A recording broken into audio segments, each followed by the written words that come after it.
John 10:10, Jesus says, "The thief comes only to steal and kill and destroy. I have come that they may have life and have it to the full." Full life is what Jesus wills for people. But what is the role of money in living a full life? Two mentalities about wealth. Dear Lord, we thank you that you are wealthy, that you are kind, good, and generous. Forgive us our sins, cleanse us, O God, and now teach us, guide us, lead us. In the name of Jesus, your Son, we pray with thanksgiving. There are two major mentalities about wealth. At yun ay tawagin natin na mayaman and mahirap mentalities. At ang pag-uusapan natin ay hindi mayaman at mahirap na tao, kundi mayaman at mahirap na pag-iisip. So check your mentality kung pang mayaman o pang mahirap. Mahirap mentality says money is the root of all evil. Minamasama ng mahirap mentality ang pera. To the mahirap mentality, wealth is bad. Meanwhile, the mayaman mentality says money is the root of much good. In fact, money is tool for much good. So sa mayaman mentality, wealth is good. Proverbs 10:15, great wealth can be a fortress, but poverty is no protection at all. Ang may kayamanan ay nakasandal sa pader. Ang walang kayamanan, ang nagdarahop ay hubad at masyadong vulnerable. Proverbs 21:20, wise people live in wealth and luxury, but stupid people spend their money as fast as they get it. So ang matatalinong tao, napapahaba nila ang kanilang kariwasaan.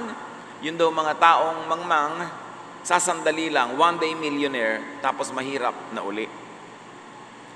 Sa mahirap mentality, rich people are just lucky or blessed.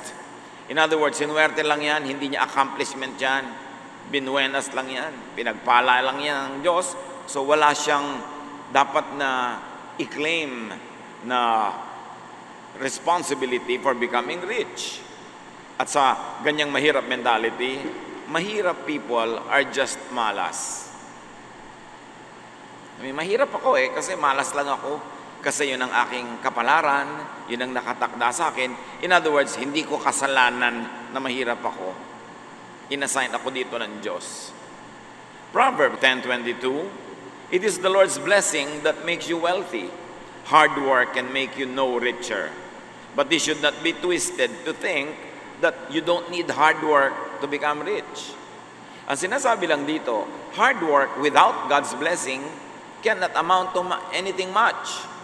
Kailangan mo blessing ng Diyos, pero may kakambal yun na hard work. Hindi yung hard work mo lamang ang nagpapayaman, kailangan may kakambal na pagpapala ng Diyos. Pero hindi pinagpapala ng Diyos yung walang work at all. Dapat malinaw ito sa mga tao para hindi ko ano-ano ang pananaw nila tungkol sa pagpapala ng Diyos in terms of wealth. This mahirap attitude keeps its believers from actively making and gathering wealth. Hindi sila nagiging aktibo sa pagpapayaman sa sarili, sa pagsisikap. It makes believers dependent on luck or fate or chance. Kaya sila rin yung napakamahilig makipagsapalaran, makipagsugal, tumaya sa kung ano-ano. Kasi inaasahan nila na yun lamang ang paraan para sila yumaman o magkapera. This mahirap attitude keeps its believers very vulnerable to misfortune, to accident, some people call it. Pagka ang tao ay fatalistic, lagi na lang na nakaasa sa mga pagkakataon, sa buenas-buenas, wala silang savings, walang insurance, walang ibang source kundi sangla o benta, hiram o hingi, awa, puro himutok at puro iyak.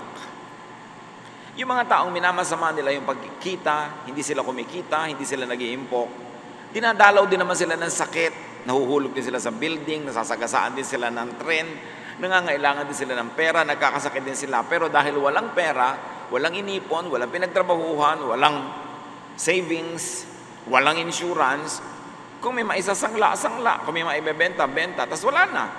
O kaya hiram, hingi, puro iyak.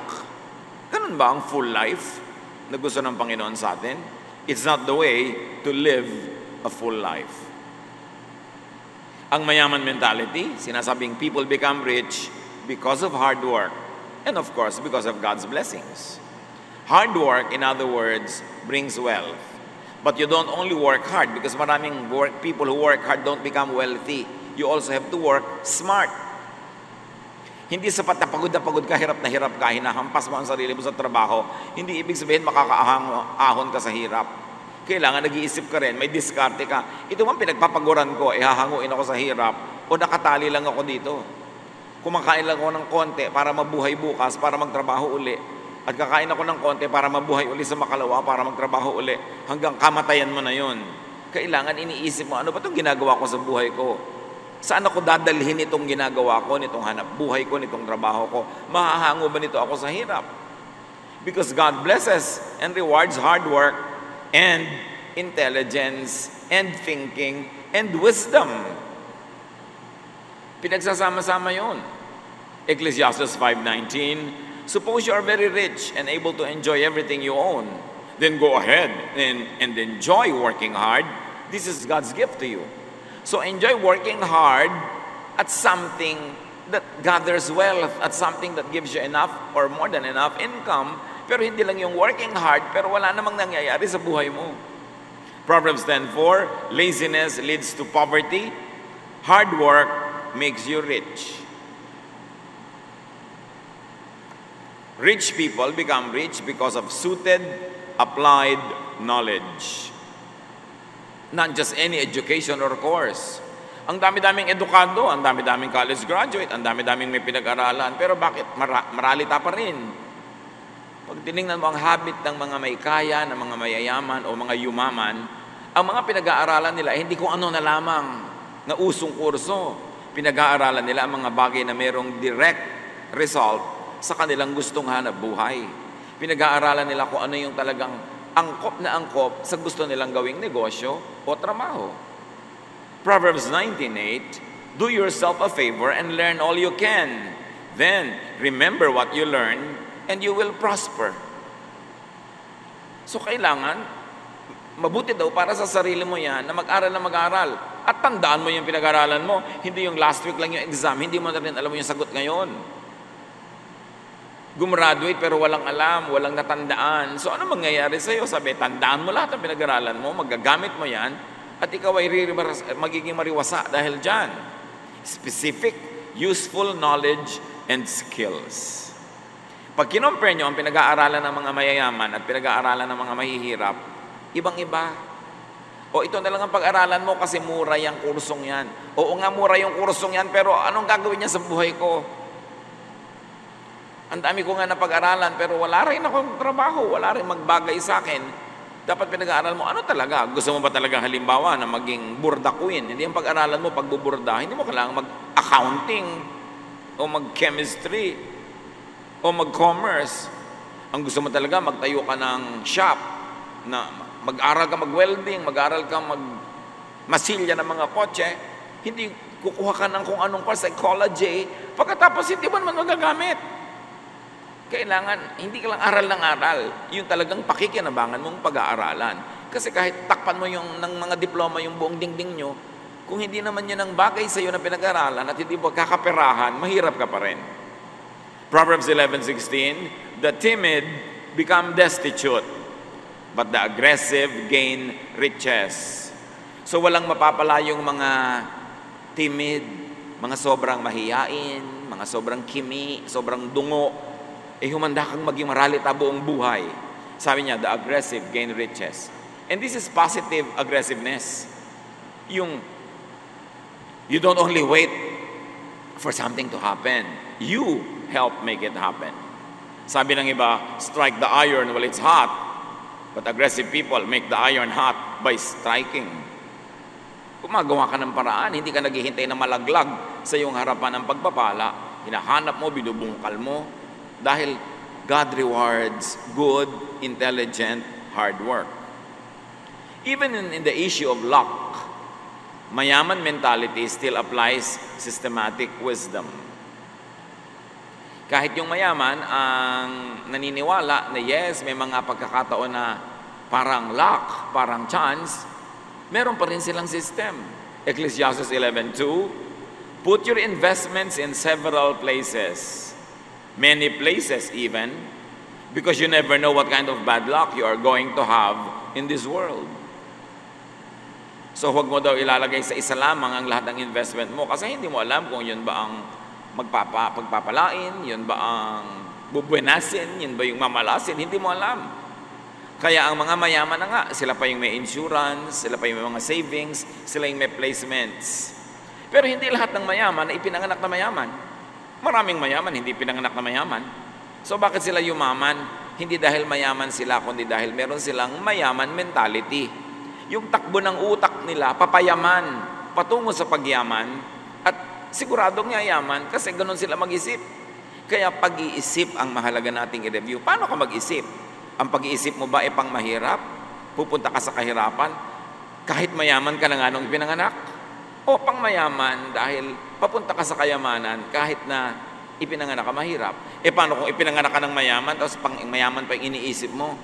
Ang pag-iisip. Kaya may mga pamilya na hinehenerasyon, daan-daang taon, sila pa rin yung nagwawagi sa paraan ng pag-iisip. Hindi sa laman ng bulsa pag ipinanganak ka, hindi sa laman ng bulsa nung lumalaki ka, kasi maraming walang kapera-pera nung araw. Sila nang may-ari ng Pilipinas. Sa pag-iisip. Sa mahirap mentality, rich people are dishonest or bad. Yumaman niya kasi makunat, kasi masamang tao, kasi business is business, wala man lang pakisama. Magganon. Maraming mga mahihirap na tao, masama ang pagtingin sa mayaman. Pag mayaman ka, masama ka. Wala kang kwentang tao. Tapos, sasabihin pa, bahay may palasyo, kung nakataray kuwago, mabuti pa ang kubo ko kung nakataray tao, ako. Yung pagpapasaya sa sarili dahil nasa kubo, akala mo naman walang dishonest at bad na poor. Akala mo naman mayayaman lang ang masamang tao. Akala mo naman napakasado at anghel ng lahat ng mga maralita. Ang mahirap mentality, sa kanila righteousness is pure simplicity. Dapat kung napaka-righteous mo, simpleng-simple ka lang, Spartan lifestyle. But Proverbs 15:6 says, the house of the righteous contains great treasures. Ang tahanan daw ng matuwid ay maraming lamang kayamanan. So hindi minamasama ng Biblia ang maraming lamang kayamanan ng bahay mo. Basta righteous ka at napapayaman mo ang sarili mo sa righteous ways. Ang mayaman mentality, rich people are good. Or at least rich people are good at what they do. So rich people are blessed with riches. Proverbs 14:24, wise people are rewarded with wealth, but fools are known by their foolishness. Meaning, they end up poor. Pag wise ka daw talaga, you will be rewarded with wealth. Kayo mga naggagaling-galingan, ang laki-laki ng pagtingin sa sarili, ang yabang-yabang na siya ay napaka-wise, may pera ka ba? Kasi sabi, kung wise ka, you will be rewarded with wealth. So, ano ba ang klaseng wisdom meron ka? Wisdom na pangyabang o wisdom na para kumita? To produce wealth, to create wealth. Kasi sabi, you will be rewarded with wealth. Wealth is a reward, not a punishment. Ecclesiastes 2:10, sabi ni Solomon na ubod ng yaman, anything I wanted, I got. I did not deny myself any pleasure. I was proud of everything I had worked for, and all this was my reward. Sabi, bakit? Pinaghirapan ko naman. Kinita ko ito. So sabi ko noon, ang gusto ko, binili ko, kinuha ko, naging akin. Hindi ko pinagkaitan ng aking sarili ng anumang mga kasiyahan sa buhay. Bakit? Pinagtrabahuhan ko naman. Sabi nitong si Solomon, na itong ganitong kind of thinking ay minamasama ng Greek philosophy. Sa Greek philosophy kasi, which had a very strong impact on Jewish culture as well, yung parang masama ang katawan, ang mabuti lang yung espiritu, masama ang sarap, layaw at ginhawa, ang masarap lang yung pagdurusa, yun lang ang tama. That is Greek philosophy that influenced even many people in the churches, in the Christian churches. But that is not a Jesus idea. It is really a Greek idea that influenced many people in Israel. Ecclesiastes 2:10, I got whatever I wanted and did whatever made me happy. But most of all, sabi niya, I enjoyed my work. Do you enjoy your work? If not, you need to be wealthy. You need to have more money so you can do what you want to do that you will enjoy. Wealth gives freedom to enjoy and be happy even with one's work. Ang masarap sa buhay ay yung kinikita mo galing sa trabahong na-enjoy mong gawin, hindi yung nagdurusa ka, kinakamuhian mo yung trabaho mo para ka lang kumita at may ibili ng ulam. Pagka ikaw ay may sapat na kakayanan financially, you can have flexible time. You can have flexible focus and priority, and you will have fulfillment. And wealth can make you a giver instead of a receiver. Wealth can make you a supporter instead of a basket case or a charity case. Wealth can make you a blessing instead of just recipient from other people. Pag dinefine mo what is work, it is what you do. What is play, it is what you enjoy doing. How about getting paid for what you enjoy doing for playing? Ang tao, aasenso, magiging maluwag, masagana, kung ang ginagawa niya ay gusto niya talaga, mahal niya, bagay sa kanya, tama sa gifting sa kanya ng Diyos. Kaya huwag ka lang basta magkatrabaho. Kailangan manindigan ka na at ang gagawin mo yung gusto mo, yung productive ka, yung ikaw ay magiging outstanding, hindi lang ordinary. Pero siyempre, sasabihin mo nga, paano kung wala akong kapera-pera, kapit sa patalim, kahit anong trabaho, tatanggapin ko na. Cycle nga of poverty yan eh. Because when you are doing something you don't enjoy, and when you are doing something you are not cut out for, you will not be excellent. And when you are not excellent, you will not be rich. Kaya kailangan mag-isip ka, paano ako kakawala dito sa paikot-ikot na buhay na dahil wala akong pera, nagigipit ako, tinatanggap ko kahit ano na lang trabaho, at dahil kahit ano na lang, hindi tuloy ka nagiging maluwag, hindi tuloy ako umaasenso, kaya tatanggapin ko na lang lalo kahit ano na ipagawa sa akin, paikot-ikot hanggang kamatayan na. Kailangang tumalon palabas sa ganong cycle. Doing what is right for you, doing what is best for you, brings wealth. Because wealth is in excellence, not in mediocrity. At hindi naman ibig sabihin na kailangang pera ka nung isinilang ka. Tulad nga ng binanggit natin, napakaraming isinilang na walang-wala.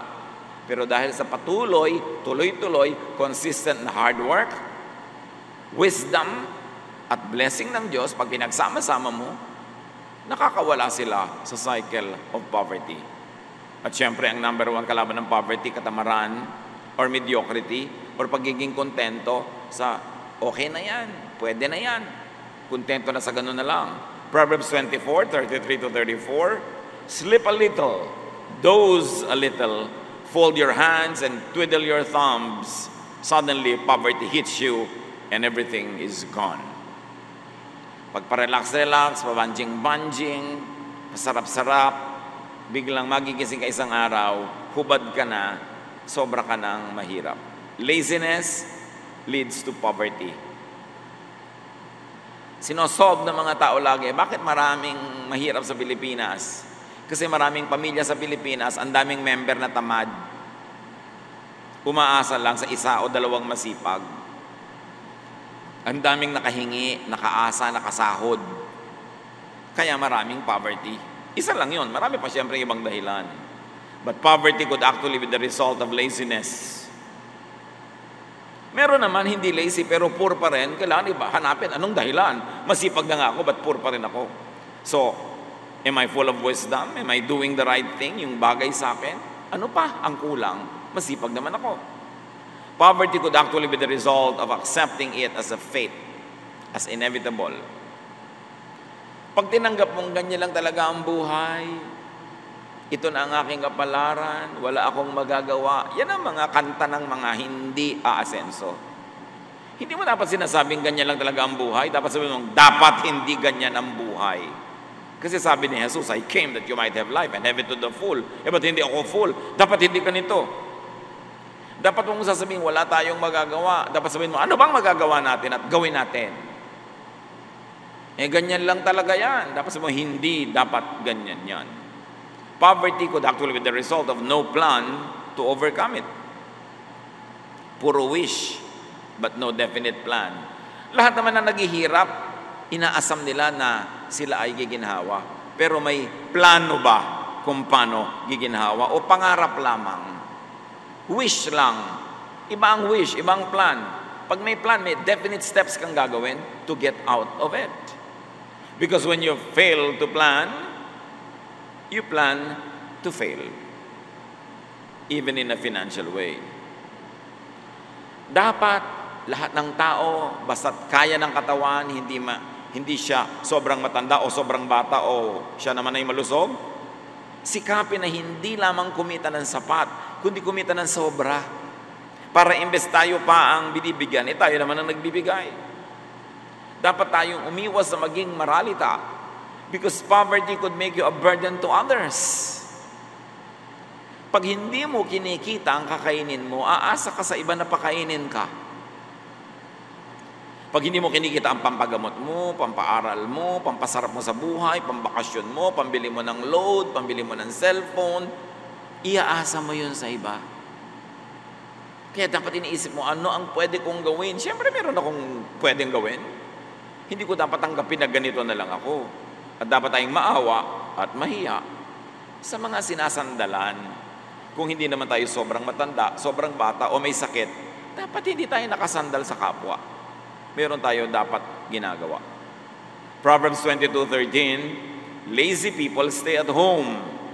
They say a lion might get them if they go outside. Ayaw magtrabaho, ayaw maghanap buhay dahil baka daw pag lumabas ng bahay, may leon sa labas at kainin siya. Lazy people invent all kinds of excuses to not work.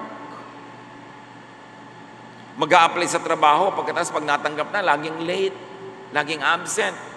Pag napagkatiwalaan, kukupitin yung stapler ng opisina, iuwi. Pagka naging procurement officer, kukupitan yung kumpanya. Pagka may mga bandi-bandi clock, iba pag ang taga-bandi sa kanya. O kaya magbabandi clock. Pag nakabandi clock na, bigla ang bagal-bagal na maglakad. Nung mag-i-in, nagtatatakbo parang Darna. Ang bilis. Tapos pagkain na pagkain, magsasipilyo, magsusuklay, magtitis, magme-makeup, magpapakoterize sa mga kulugo. Bago magtrabaho, ang dami pang gagawin kasi nakain na eh.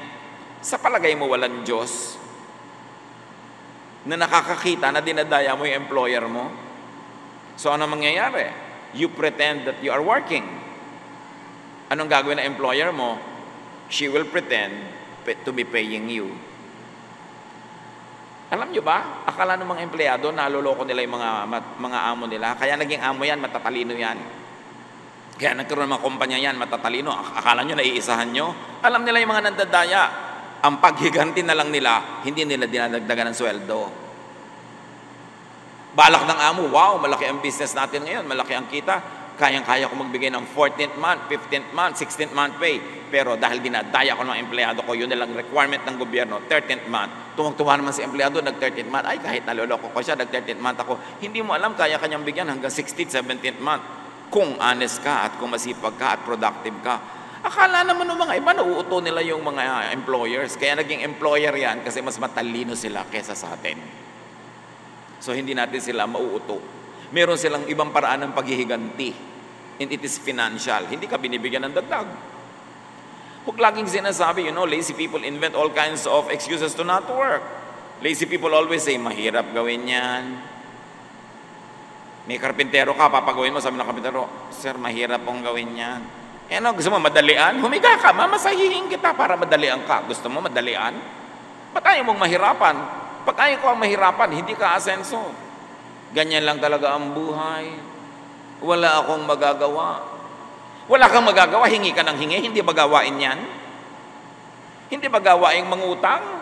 Tapos sasabihin, wala kang magagawa, gawain din yan ah.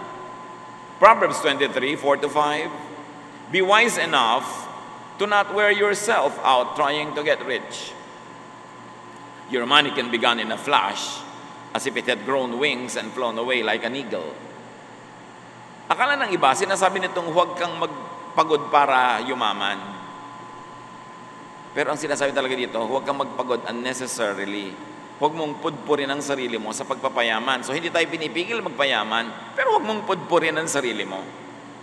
Huwag mong patayin ang sarili mo. Kasi may mga tao, pinapatay yung katawan nila para magkapera, at nung may pera na, uubusin yung pera nila para magpagamot. So kailangan habang naghahanap buhay ka, gumagawa ka ng kayamanan, inaalagaan mo pa rin ang iyong katawan. Kasi mamaya, lahat ng kinita mo, gagastusin mo sa pagpapagamot. Importante, lalo't nagtatrabaho ka, you work hard, do your best to eat well, to eat nutritious food, to relax, to rest. Kasi katawan mo lamang ang instrumento mo para kumita. Pag inabuso mo yung katawan mo, nagkasakit ka, hindi ka nakikita, at magsisimula ka ng gumastos sa pagpapagamot. So be wise in gathering wealth. Do not get worn out. Huwag sobrang magpagod. Dapat nagpapahinga. Ecclesiastes 5:10-11. If you love money and wealth, you will never be satisfied with what you have. This doesn't make a bit of sense. The more you have, the more everyone expects from you. Your money won't do you any good. Others will just spend it for you. Sinasabi ba dito na huwag ka na magpayaman? No. Ang sinasabi, it is not good to wear yourself out making wealth if you do it only for the love of money, only for yourself. Sayang ang pagod mo, sayang ang hirap ng katawan mo kung nagpapayaman ka para lang sa sarili mo o para lang maging mayaman ka. Sabi nga nun, gusto mo man o hindi, pag yumaman ka, merong makikihati. Dadami ang gumagastos ng pera mo pag marami kang kinikita. So, isama mo na sa plano mo yan pag nagpapayaman ka na, yes, merong mga makikihati, yes, meron ako mga bibigyan, yes, meron ako mga aabutan. Kasi pag hindi mo isinama sa plano mo yon, sasama lang ang loob mo pag nangyari na. Kasi mangyayari at mangyayari. Unless your all other relatives and friends are richer than you are, when you become rich, many people will suddenly come to you and find you to be a relative. Natural. And if you do not want to share with others, do not make more than what you need. Ayaw mo pala mag-share, huwag ka magpayaman. Pero hindi pwede magpayaman ka na walang sharing. Mangyayari yon sa ayaw mo at sa gusto. So para hindi ka nalang mabigo, hindi ka ma-disenchant and ma-disappoint, kung gusto mo magpayaman, gusto mo gumawa ng kayamanan, tanggapin mo na pag dumami ito, maraming makikishare. O kaya, magpayaman ka para marami ka mabigyan. Yung sabi mo, naku, may mga kapatid ako na sakitin, magpapayaman nga ako dahil darating ang panahon, magkakasakit ang mga ito. Siyempre, hindi ko naman matitiis. So ngayon pa lang, magpapayaman ako. Ngayon, pag dumadating na yung sakit, binibigyan mo na ng pampagamot, hindi masama loob mo kasi kasama na sa plano mo yun eh. At yun ang mga plano pinagpapala ng Diyos, hindi lang para sa sarili, kundi para ka maging giver. But why do you want to be rich? So that I can have a lot to give away. Wow, what a beautiful plan. God will definitely bless that when you do hard work and when you do it intelligently. Do not be rich and do not want to be rich. Do not devote yourself to becoming rich per se, just for the sake of being rich. You must have a higher purpose for gathering wealth, and that is to be a blessing to many. Plus, be a blessing to yourself. Nabibili mo yung gusto mong bilhin, nakakainin mo yung gusto mong kainin, nabibigyan mo yung gusto mong bigyan, ano pa ang hahanapin mo sa buhay pag nangyayari na yun? Ecclesiastes 6:7, we do all our work just to get something to eat, but we never have enough. Itong isang uri na nagtatrabaho. Nagtatrabaho lang para may kainin, para lang mabuhay. Pero sabi, pag ganyan lang ang pananaw mo, nagtatrabaho ka lang just to have something to eat, you will never have enough. You have to produce more than what you need. Because if you work just to have enough, you will never have enough. Dapat may plano kang malaki. Huwag yung, magkano gusto mong kitain ngayon? Pag naka-boundary ako, uwi na ako. Ganun naman ang mga sinasabi ng mga nagdadrive ng mga tricycle, ng mga jeep. Yung tindera, ba't nagsasara ka na ang aga pa? Kumita na ako eh. Dapat kumita ka ng marami. Kasi pag kumikita ka ngayon, samantalahin mo kasi may mga araw na walang kita. So, kailangan kung kumikita ka, mas dagdagan mo pa. Hindi yung tama na yan, magre-relax na ako kasi kumita na ako. Yung pagka nabubuhay ka, para lang kitain yung kailangan mo today, yun ang tinatawag na isang kahig, isang tuka. Bihira na tayo kasi makakita ngayon ng mga manok na kumakahig sa lupa. Pag nakikita natin yung manok ngayon, nasa nasa shelves ng supermarket. Pero pag nakikita mo yung mga manok sa mga probinsya, kumakahig yun, naghahanap ng makakain, isang kahig, may makitang kung ano doon, isang tuka, isang kahig, isang tuka.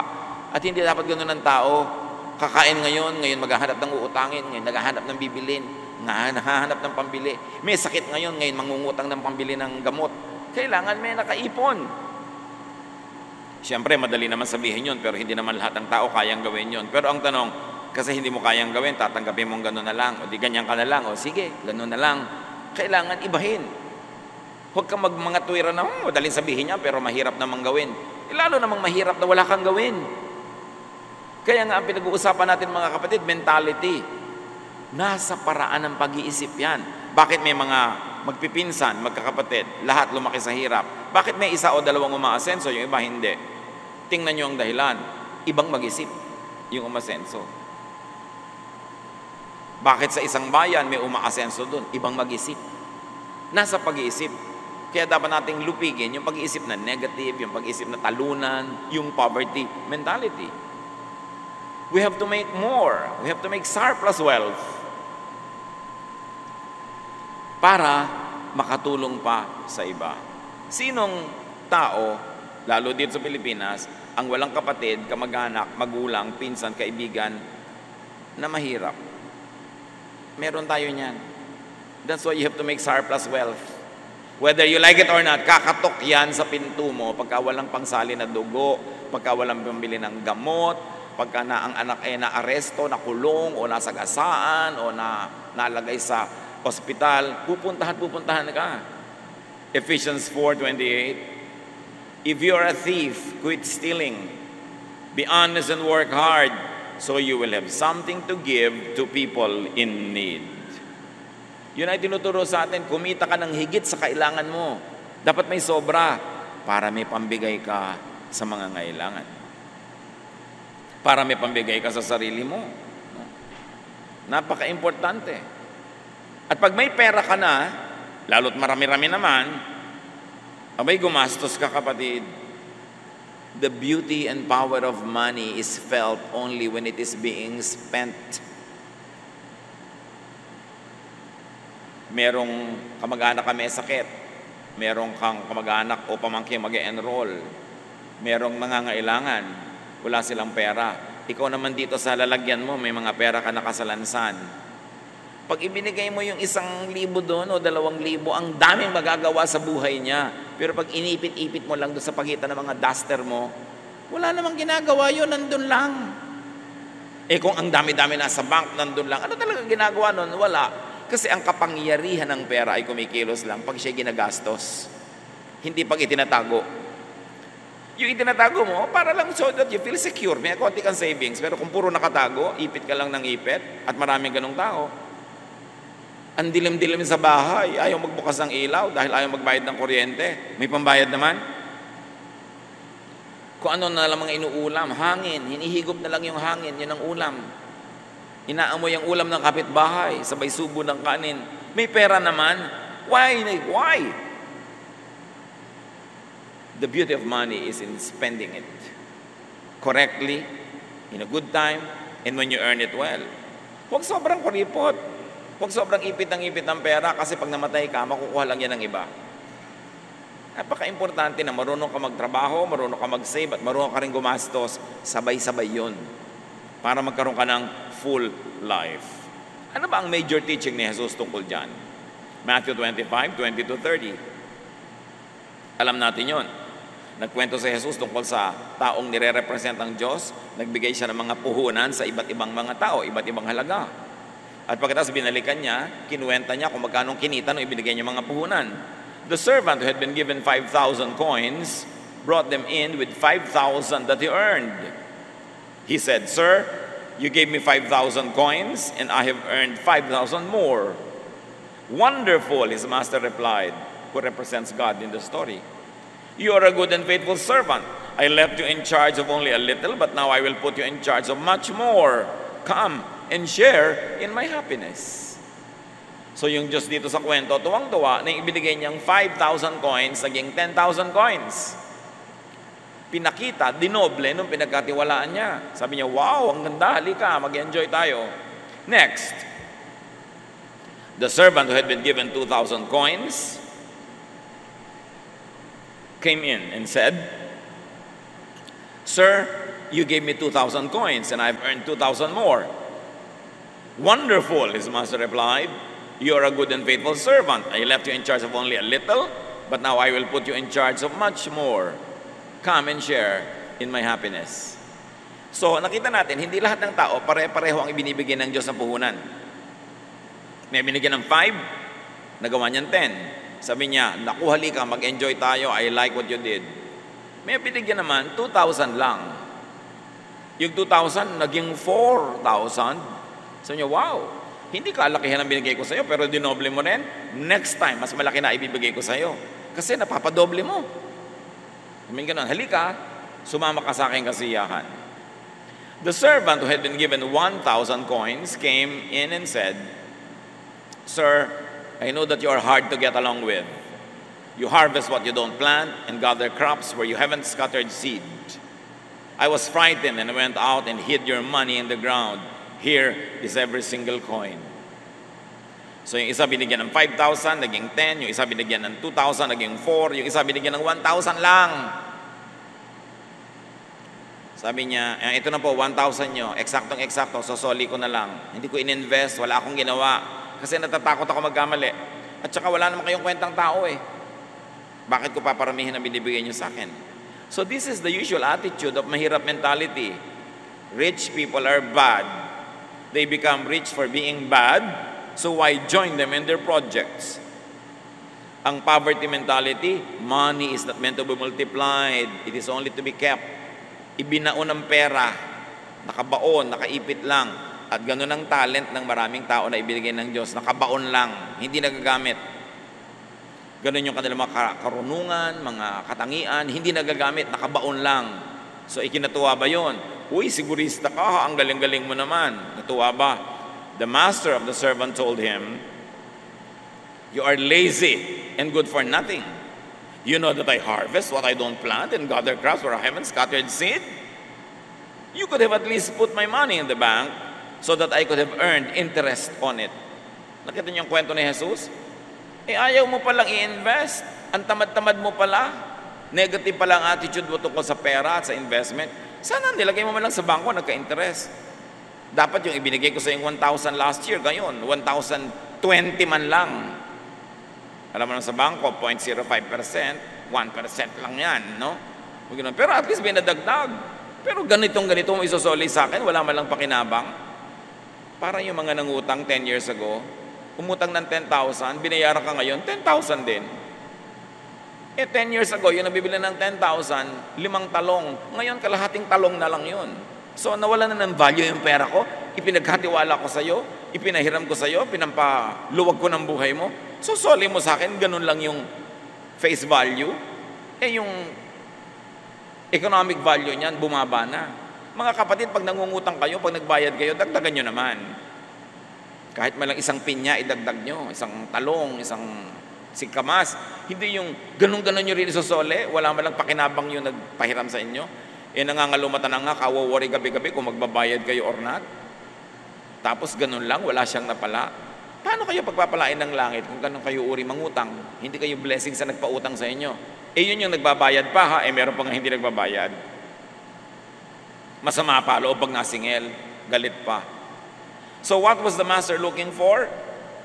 Interest. Interest man lang. In other words, the God in the story, told by Jesus, would like us to make wealth, to multiply wealth. Kasi paano ka nga magkaka-full life kung wala kang pantustos?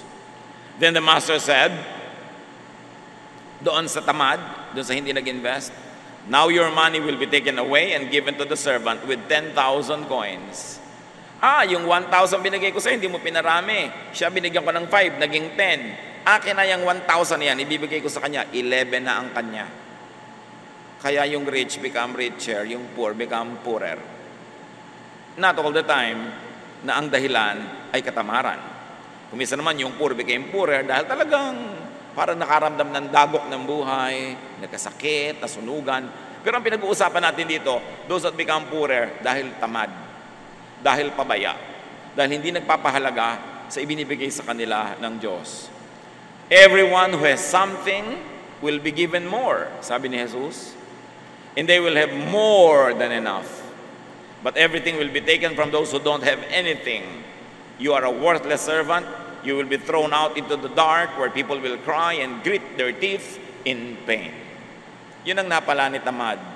Hindi lang siya nabawian, itatapon pa siya sa labas, sa kadiliman, kung saan magngangalit ang kanyang ngipin dahil sa pagdurusa sa buhay. Mga kapatid, God is fair. Lahat tayo binibigyan niya ng puhunan. Lahat meron. Iba-iba lang. Merong 5, may 10, may 1. Ang tanong, anong ginagawa natin sa puhunan natin? Puhunan, hindi lang pera. Talento, pagkakataon, chances, opportunities. Binavalue ba natin yon? Pag ba may nagtiwala sa atin, talagang pinapasulit natin yung tiwala niya o dinadaya natin? Sorry na lang, nagtiwala siya. Pagka ba merong mapagbigay, aabusuhin natin o lagi na tayong magiging mabait, lalo na kasi mapagbigay siya eh. Pagka ba merong mabait, kakawawain mo, aabusuhin mo o susukulen mo rin ang kabaitan, God is watching. Kung anong ginagawa mo sa binibigay sa iyo, yun ang magdedetermine kung anong ibibigay sa iyo sa susunod. Dahil laging may accounting.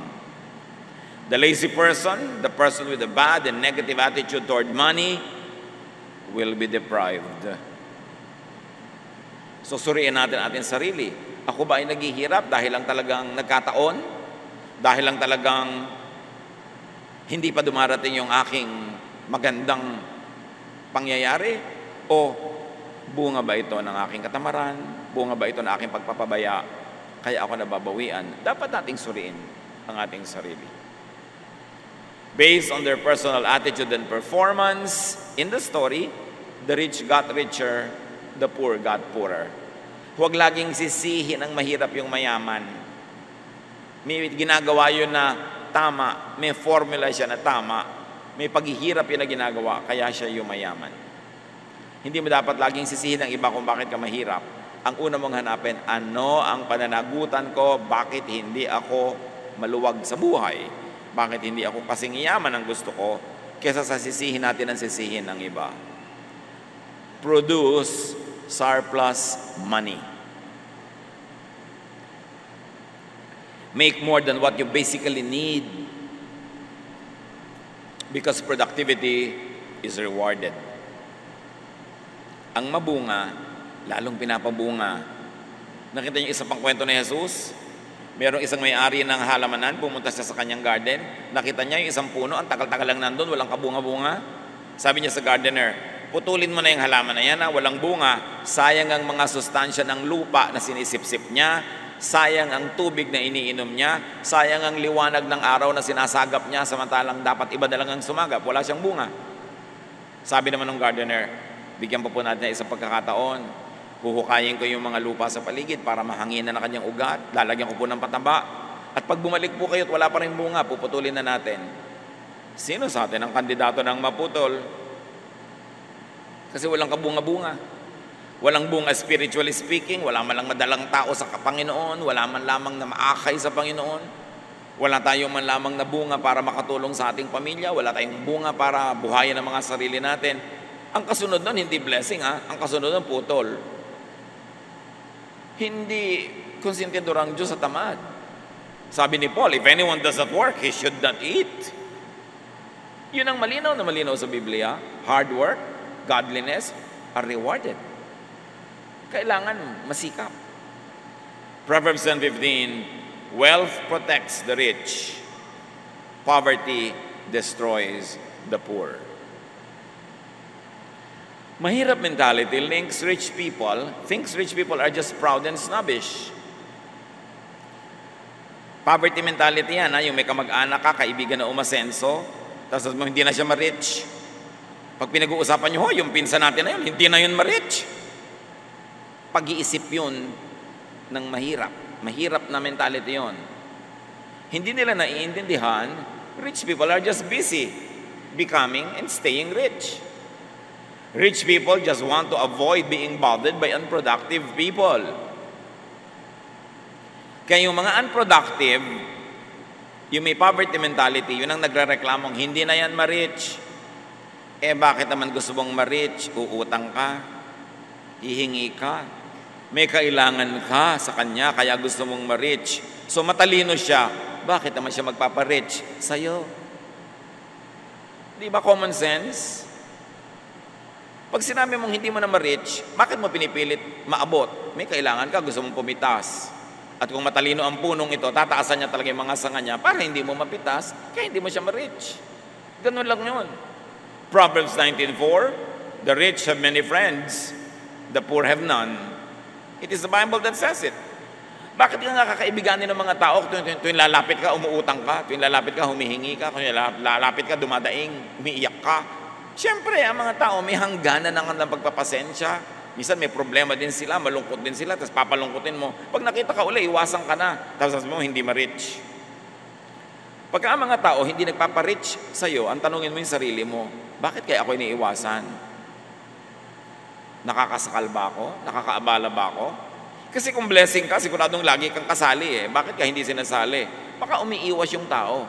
At hindi lang yon, because people who are excellent would like to be around similarly motivated and productive people. Kaya yung kapatid mo, kaibigan mo, pinsan mo hindi ma-rich. Kasi kung may oras siyang natira, mas gugustuhin niyan ang kasalamuhan niya, mga katulad din niya na productive, fruitful, progressive, para makabuti sa kanya at para siya mag-enjoy. Proverbs 13:20, wise friends make you wise, but you hurt yourself by going around with fools.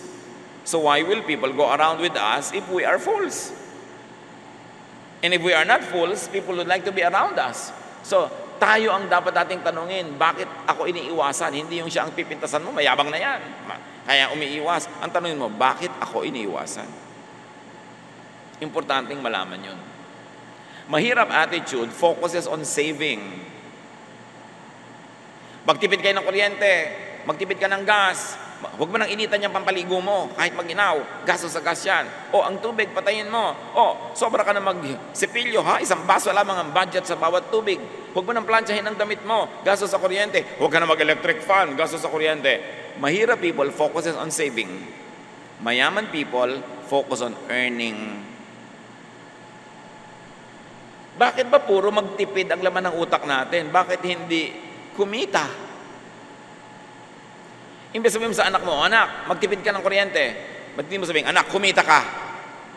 Ang dami-dami mong oras. Computer ka ng computer, text ka ng text. Maghanap ka ng magagawa kahit part-time job.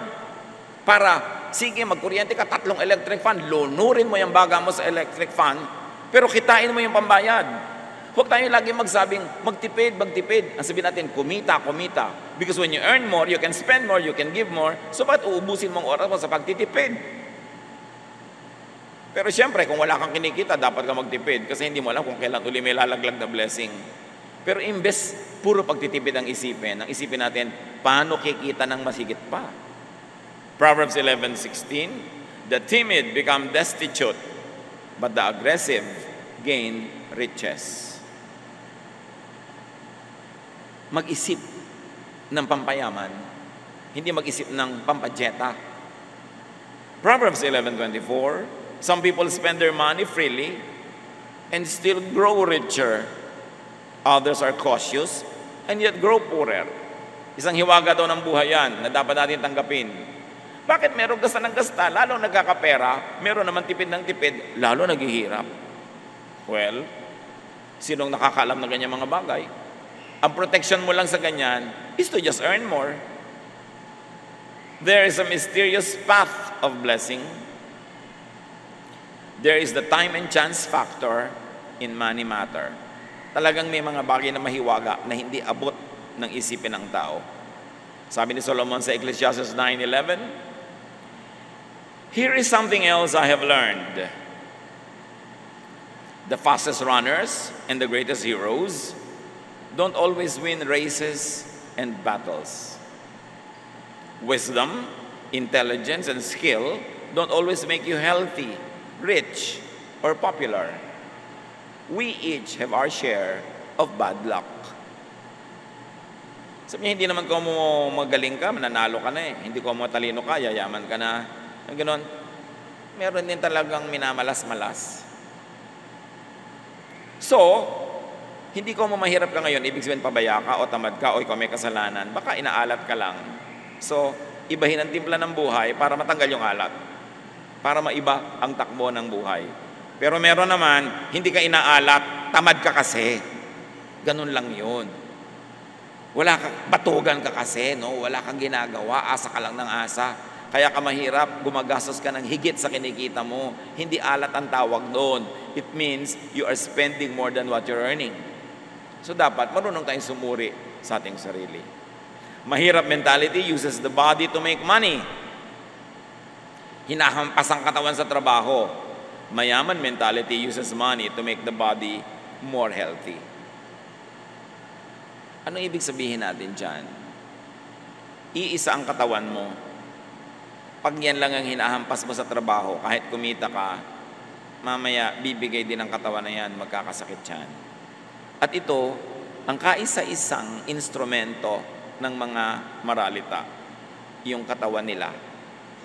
Ibebenta mo ang katawan mo sa employer from 8 to 5. Hindi ba binibenta mo? O, eto katawan ko, gamitin nyo ako, tagalagay ng mga ganito sa supot, taga-bukas ang pinto, tagalinis ng ganito. O, eto katawan ko, binibenta ko ang aking katawan at ang aking oras.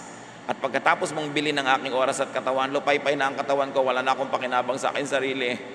So, magpapahinga na lang ako para bukas, may lakas uli ako para ibenta ko uli sa yung katawan ko. Magtatrabaho uli ako hanggang mapagod. Kikita lang ako para may kainin, pero hindi sapat. Ang payong ko, 3 buwan ng hulugan, hindi pa tapos ang hulog. Pero trabaho ka ng trabaho, pagod na pagod ako. Hindi ka ba dapat makahalata na merong dapat ibahin? Kasi pagod na pagod ka naman, pero walang bunga.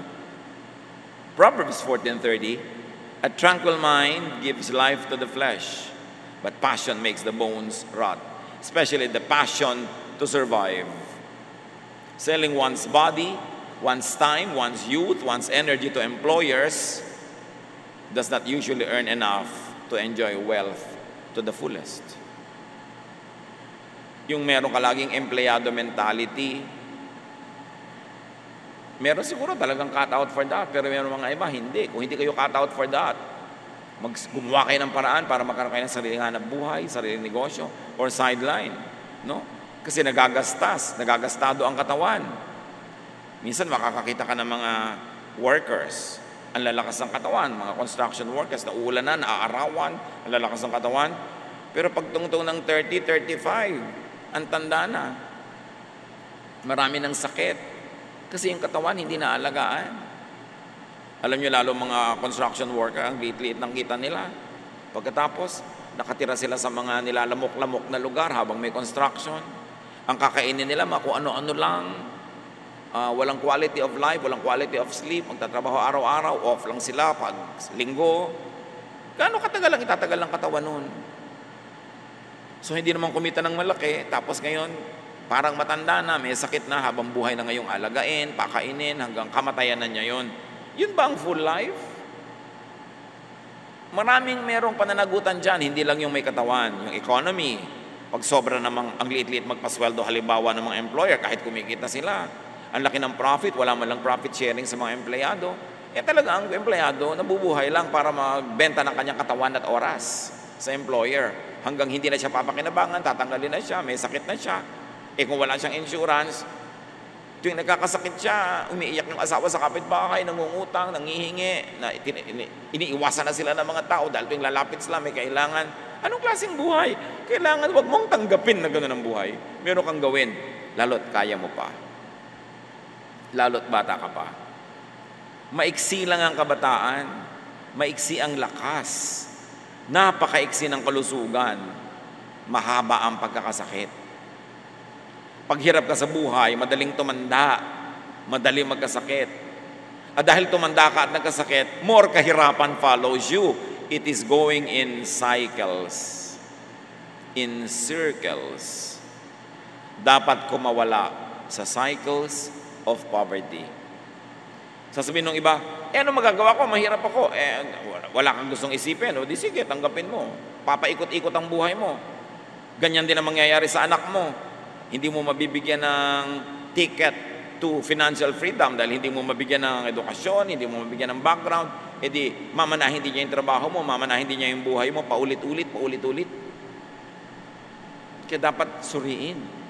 Ano ang maliit, kahit na maliit na butas na pwede mo daanan para kumawala ka sa kahirapan, makagawa ng paraan. At tayo naman ang mga hindi naghihirap sa ating mga kapatid, gumawa natin ang paraan na yung mga naghihirap dyan ay makaahon. Kung ikaw employer, magbigay ka ng more sweldo, profit sharing. At kung ikaw may kaya sa buhay, lagi may nagtatanong sa akin, hindi po kami masyadong mayaman, pero ano pong pwede namin gawin para tulungan ang mga kahirapan ng ating bansa? Magpaaral ka kahit isang anak ng mahirap. Magpaaral ka ng isang estudyante hindi mapag-aral ng magulang. Kaya mo namang iagaw sa budget mo. Gawin mo yon. Yun ang contribution mo sa ating lipunan. Kasi pag may isang nakapag-aral, isang umahon sa buhay, hihilahin niya pataas yung kanyang mga kamag-anak, yung nanay niya, yung kapatid niya, ibibili niya ng gatas yung mga pamangkin niya. So yun ang contribution mo sa society. We can all do something. We should not behave like victims all the time. Kung ikaw yung parang victim, gumawa ka ng paraan para maiba. At yun namang mga may kaya na hindi sila ang victim, huwag na tayo ang mambiktima. Tulungan natin yung mga kawawa para maiyahon sila. Dapat baguhin ang buhay. Kailangan ng tao ngayon, multiple incomes. Hindi iisa lang ang pinagkakakitaan. Kailangan may sideline ka pa. At mahalaga, hindi lang isa yung tinatawag na breadwinner. Yung ate ko kasi breadwinner namin ano ka, bread eater. Ano yung kapatid mo? Bread eater din po. Yung isang kapatid mo nag-asawa ng kay aga-aga, bread eater din po. Yung naging anak niya, milk drinker naman po. So, sino lahat ang pinanggagalingan yan? Yung ate ko pong breadwinner, kaya kayo maralita. Dapat pag bread eater ka, breadwinner ka rin. Liban na lang, sobrang tanda, sobrang bata, o may sakit. Dapat tanggalin natin sa bokabularyo natin yung breadwinner. Bakit kailangan may breadwinner? Dapat lahat breadwinners. Hindi aasa ka lang sa isa. Kawawa naman. 40 anyos na, hindi pa nagkakanobyo. Tapos ikaw, 16 pa lang, may 3 anak ka na, siya pa ang nagpapa-aral sa anak mo. Sobra ka nag-enjoy sa buhay. Tapos yung ate mong matandang dalaga ang nagka-losyang-losyang na sa pagpapakain sa'yo. Napaka-unfair kumisa natin. May breadwinner pa. Hindi ka dapat asa ng asa kung mo binibigyan ka. Kung minsan, naaawa sa'yo o mahal ka talaga o hindi na lang makakibo. Pero dapat gumagawa ka ng paraan. Walang breadwinner. Kaya maganda magkaroon ng sariling negosyo or sideline. Kahit may trabaho ka pa. Kasi maraming gasto sa buhay. Nung araw, di naman natin binibili ang drinking water. Ngayon, binibili mo na. Nung araw, wala namang load na telepono. In fact, wala kang telepono. Mental telepathy na lang. No? Pero ngayon, nagbabayad ka pa niyang load. Ang daming binabayaran ngayon. May cable pa. Sari-sari. Kada kilos mo gastos. Tapos, wala kang trabaho. Ano yun? Proverbs 15:15, the life of the poor is a constant struggle. But happy people always enjoy life. So get out of that struggle. Balikan natin na sabi ni Jesus, John 10:10. The thief comes only to steal and kill and destroy. I have come that they may have life and have it to the full. How much money does a full life require? May minimum requirement dyan. Earn it or deserve it. Romans 12:2. Ano mang dapat baguhin sa buhay, dapat mo nang baguhin sa isip. Do not conform to the pattern of this world, but be transformed by the renewing of your mind. Then you will be able to test and approve what God's will is, His good, pleasing, and perfect will. If you're already rich, change your life. Become richer. Then you can have more to give. You have more to enjoy. If you are not rich, change your way of thinking. Change your life and be rich. And if you are very, very poor, lalong kailangan mo ng change. Change, improve finances and life by changing and improving the way of thinking. Dear Lord, maganda lang ang plano mo para sa amin. Your plan is to give us hope in the future. So turuan mo kami na isang-ayon ang aming katawan, ang aming isip, ang aming lifestyle sa plano nyo para sa amin. To be productive, to be fruitful, and to live in abundance. Pagbulay-bulayan natin mga kapatid ang application sa ating mga buhay ng mga salitang ating pinag-aralan. Lord, as your people bow before you, please finish the message personally for each one. Teach us what we should do in response to these teachings. Be alone with the Lord in silent reflection.